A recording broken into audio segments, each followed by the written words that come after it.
यशाची गोडी चाखण्यासाठी म्हणजे तिथपर्यंत पोहोचण्यासाठी अपयश सुद्धा कुठेतरी थोडंसं पदरात असावं या विचारावर तुमचं काय आहे ना, असावं लागतं थोडं आणि अपयश? येतच.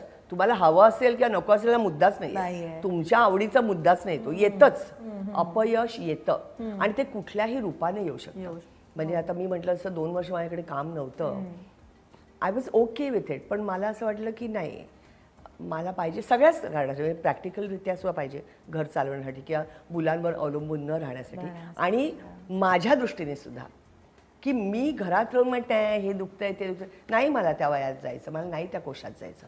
आणि मला कुठेतरी कंटाळा आला. त्या बायका पण तेच बोलतात, माझ्या मैत्रिणी पण तेच बोलतात. म्हणजे चुकीचं बोलतात असं नाही, पण एक माझी एक मर्यादा आहे कितपत मी त्या पद्धतीचं आयुष्य जगू शकते. मज्जा करा हे जे आयुष्य आहे ना, मला काय एवढं ट्रॅव्हलिंगचं वेळ नाही. मी जे काही ट्रॅव्हल केलेलं आहे जगभर केलेलं आहे, पण ते मी कामाच्या थ्रू केलेलं, नाही तर मी कुठे आपण फार क्वचित गेले, मला नाही एवढं इंटरेस्ट नाही.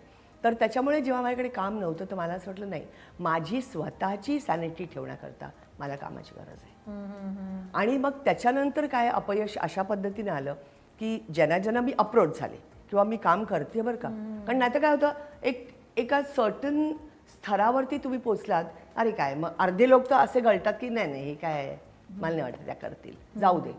मराठीत तर पहिलं हे होतं, विधानं करणं अतिशय की नाही नाही त्या कुठला करायला, नाही त्या नाही करणार. मग विचारायचं पण नाही, अरे विचारून तर बघा ना, यू नेव्हर नो, असं असतं. आणि मग त्याच्यानंतर जी काय माझ्याकडे प्रोजेक्ट्स आली ती माझ्याकडे येऊन गेलेली आहेत. मी हो म्हणून सुद्धा मला तेव्हा चॉईस फारसा मिळाला नाही, पण ते हो नाही, मग तुमचं वय जास्त आहे, नाही मग तुम्ही ह्याच्यात बसत नाही, नाही मग तुमचं हे असं व्हायला लागलं. मग वय जास्तचा एक म्हटलं, पण मी कधी वय लपवलेलंच नाही ना, मग आता वय माझं जास्त का वाटतं लोकांना, असं थोडंसं ते झालं त्या ह्याच्यात. तर ते मी अपयश मानते की बापरे, पण देन थांबायचं, मग काय राईट टाईमला राईट येतंच.